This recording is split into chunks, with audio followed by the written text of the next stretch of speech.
All right, let me jump ahead just a bit then to talk about what you see here, which is how One Hitachi gets represented.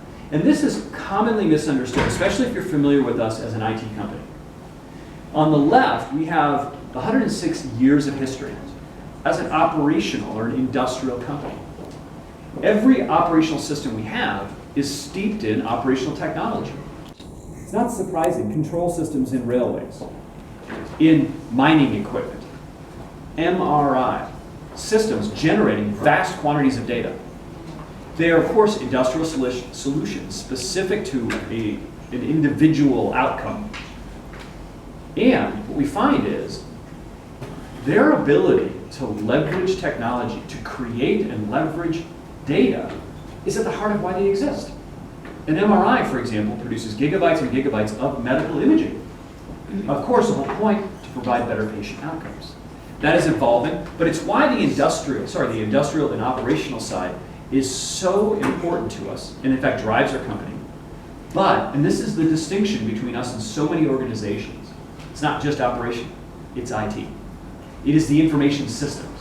There was an advertisement in the UK a few years ago, not long after we won a large contract for the railway systems. And I had it, in fact I have an electronic copy somewhere in my files, that shows one of our train systems, which was a high-speed Shinkansen train, alongside one of our storage arrays. And it was an advertisement that of course caught my eye being in the storage business.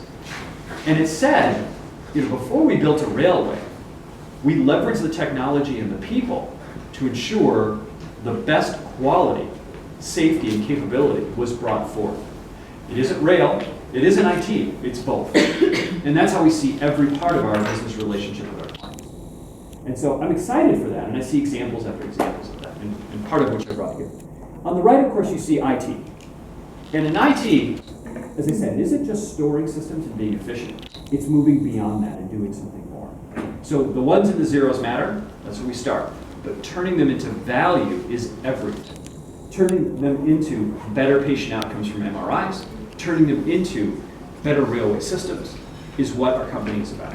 So we marry those two things together, and people often just see us in one small component. They may see us as a consumer electronics on a television or manufacturing a refrigerator. Of course that is true, and an important part of that is the IT behind it. But it's bringing them together. And what you see in the middle is the Internet of Things that matter as we bring together both our operational history and our information history. We have created the Hitachi Insight Group specifically focused on those types of outcomes. Gaining control of data, step one, data center type of problem. Allowing the analysis and insight to be done against the data to produce an outcome, step two. And that's really where we see this coming together.